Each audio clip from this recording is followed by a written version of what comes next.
Welcome to the video, our first video in the unit on applications of the derivative. And this video is going to be talking all about the concept of linear approximations. So as I've been starting to say as we begin this new unit, you basically know at this point 99% of the derivative rules and derivative procedures that are going to be required of you for the AP exam in May. The other major part of the course, of course, is the applications. What does calculus do for us? Why should we care about it? So the first application that we're going to look at, and you started this with the graphing calculator activity, is linear approximations. How can we use a tangent line to a curve to help us approximate values on that curve that maybe aren't easy to do by hand? This is really, the idea of a linear approximation is kind of at the heart of like how your calculator can do the cube root of 8.1, which is one of the examples we're going to do in the notes here. All of what I'm about to do correlates with the problems and the notes that are on page 68 of your notebook, so please be sure to have that in front of you as we work through this video. And be sure to pause, rewind, review the video at any time if something's confusing. All right, so we'll start out with this picture, and this picture is taken from page 68 of your notebook. This is a function f of x. We have a tangent line to f of x at this black dot here, a comma f of a. The tangent line we refer to as L of x. And again, the curve is f of x. So if we draw the equation or write the equation of this tangent line, right, we can say that L of x is going to equal, well, the slope, which would be the derivative at a, f prime of a, times the quantity x minus a, plus f of a. This is just, I know this might look confusing to you, I know this is in your notebook. This is really just new symbolism for point slope, because think about it. F prime of a is like your m, so you've got y minus y1 equals m x minus x1, right? That's the point slope from algebra 1. M, we've already done a million times, that's the derivative at a certain point. Since the point of tangency is a, we can replace the m with f prime of a. We can replace the x sub 1 with a, because that's the x-coordinate that we use in our tangency. And then y sub 1 we can replace with f of a. And then if we just bring the f of a over to the right and replace y with L of x, we get this linear approximation, okay? This is sometimes known as the linearization of f of x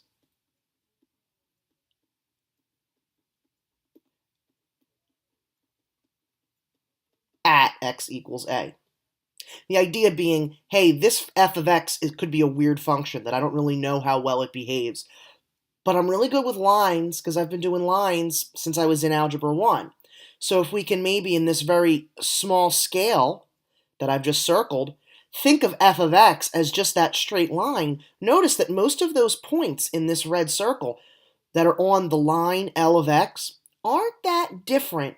It's really till you get to the outer ring of the circle that we really see a gap between the function and its approximation on the line.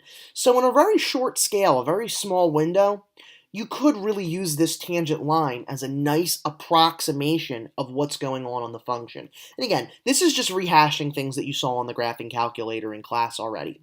Now, let's actually use that boxed equation and this idea to do some problems. Okay, so here's our first practice problem, our first application really of this idea of the linear approximation. So what we want to do is we want to use the linear approximation for f of x equals the cube root of x at x equals 8 to approximate f of x equals the cube root of 8.1. So there is a picture down here, and this is in your notes to help us out. They've already kind of cheated and gave us the tangent line equation for the line tangent to cube root of x at 8. But let's work through how we're going to get that equation, because you know, especially on the AP exam, they're not going to give you that equation. They're going to make you work for that tangent line equation. So reminder of how we're going to find a tangent line, just like we find any line. We need two items. We need the slope of the line, and we need a point on the line.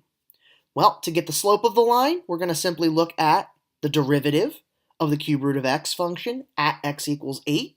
So let's take that derivative first. Okay, so f of x is the cube root of x. We might want to rewrite that as a fraction to be x to the 1/3. Then when we take that derivative, we'll bring the 1/3 down, so we get 1/3 x, subtract 1 from the power, x to the negative 2/3, which, if you'd like to get rid of that negative exponent, it's 1/3x to the 2/3. And if you want to get really fancy, which I would suggest doing for this one because it'll make the arithmetic a lot easier, put it back in radical form. So it's the cube root of x squared. Okay, so that's the slope of the tangent line at any point. We want the particular one at 8, so we'll replace x with 8. So we get 1/3 times the cube root of 8 squared. Cube root of 8 is 2.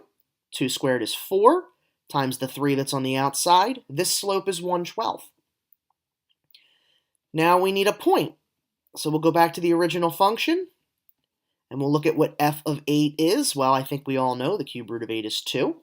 So we're using the point 8, 2, and we're using the slope 1/12, and we get y minus 2 equals 1/12, quantity x minus 8. And if we want to solve for y equals 1/12, x minus 8 plus 2. And that is, they manipulated it a little bit more, but that is what we have here, x plus 16/12.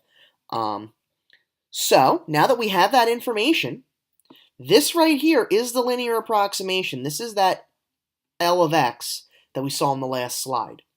So we now want to replace the x with 8.1 in this equation, and that's going to give us our approximation for the cube root of 8.1. So the cube root of 8.1 is approximately equal to 1/12 the quantity of 8.1 minus 8, that should be a decimal point, plus 2, right? So the parentheses subtracts to 1/10, so I believe we get 1/120 plus 2, which as a fraction would be 241/120. And through the magic of calculators, I converted that into a decimal, and I got 2.00, there should be 2 zeros first, 2.008333, and they'll be repeating 3's all the way to infinity, to eternity. So that's our approximate value of the cube root of 8.1. Now, for the heck of it, I also on my calculator figured out what the cube root of 8.1 is exactly, and this is going to show you how powerful this linear approximation is. The exact value I got on my calculator was 2.008, look, we're already accurate to 3 places, 2988, and it kept going. So look at that. The first 3 decimal places are exactly on. If you round to the nearest 4th decimal place in the exact value, you still match because you get 2.0083. So that shows you that when you're not that far away from this point, in this case we're only a 1/10 away, we're not on the curve, but we're so close to the curve that that gives us a good approximation. Now, if I asked you to approximate the cube root of 11 with this line, you're going to get way off. Okay, you're going to go, and you see how this line is trending, you're going to overshoot the right answer substantially more. Same thing if I asked you like what the cube root of 2 was over here. You're going to overshoot your approximation because the approximation is going to be about right here on the line, but the real value is going to be down there on the curve. All right, so again, the key with linear approximations is this is only going to work in a very small window near wherever you take your tangent line. Let's look at the next question. So the next question involves using the calculator, so we will reference the Inspire when we need to. They want us to find the error in using the linear approximation to f of x equals e to the x at x equals 0 to approximate the 4th root of e. Okay, so you might be thinking to yourself, I'm not really sure how I can use e to the x to approximate a 4th root. My hint would be think about flower power and realize that this is asking us to approximate e to the 1/4 power, which now that makes sense. Okay, I'm going from x equals 0 to x equals 1/4, not that far away. We'll get our tangent line and figure out how far away it is to the actual value of the 4th root of a. All right, so first piece is get our linear approximation. So we'll do exactly what we did before. We need a slope and we need a point. All right, well, the derivative of e to the x is itself, which means f prime of 0 is going to be e to the 0, which is 1. F of 0 will also be 1, because the original function is also e to the x. So y minus 1 equals 1 times the quantity x minus 0, y equals x plus 1. So that is going to be our linear approximation centered at 0. So we'll do our approximate value using that equation. So the fourth root of e is approximately equal to, well, x is 1/4, as I did from converting to an exponent. So it's going to be 1/4 plus 1, which will be 1.25. So now the next step is going to be, well, what's the fourth root of e exactly using our graphing calculator? So let's go to our Inspire and let's do that. All right, so we want e to the 1/4 power. We'll do Command or Control Enter. And we get 1.284. So that's my exact value. We'll subtract from that the approximation. So our error is 0.034025. Not great, but still pretty reasonable. We got close within about 3/100ths of the true value.